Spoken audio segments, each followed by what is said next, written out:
Hello and welcome to today's video. So far I've taken you on an adventure to go and find bones, and then with those bones that we have found on that adventure, I have walked you through how to clean and disinfect them.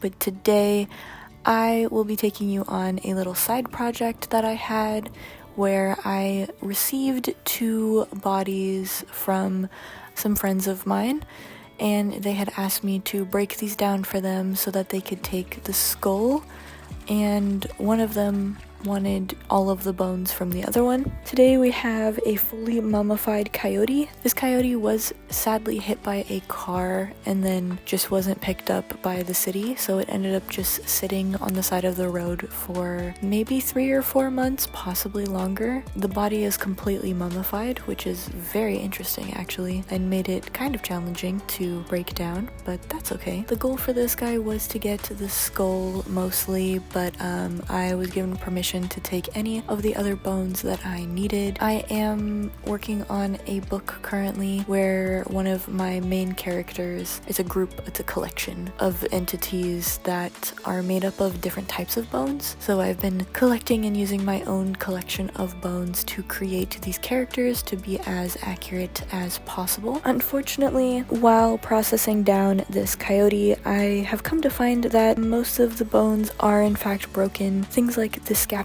and the humerus, which are just different parts of a canine's arm, were completely shattered and unusable, as well the pelvis. I do have a pelvis already, but not of a large canine, and mine is currently broken, so that was unfortunate that this one was also completely shattered. The skull itself was also shattered, but after having a doctor take a look at it, she determined that it is in fact gluable, or at least we're going to try and assemble it back together after everything has been processed down. Some things that I do know about this coyote just by looking and observing: this is a full-grown male coyote. My veterinarian was able to determine that he is roughly 3 years of age, if not older, which is very old for any wild canine. Most canines in the wild only live to about 4 years old, which seems pretty young compared to our domestic dogs, but yes, this is in fact very old for a large canine.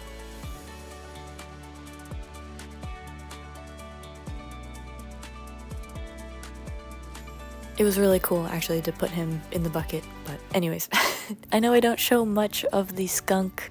The skunk was also given to me by a client of our clinic's. Their dog had unfortunately killed the skunk, and they asked if we needed it for any testing or reasons, and we do not, so we decided to take the body. Unfortunately, I wasn't able to take the body out of the bag to look at it. I could smell the skunk through the 3 Ziploc bags that it was in, but based on looking at the skull that is shown in one of the up-close shots, I can see that this is not an adult skunk, and it's also not a baby skunk. This is more of a sub-adult.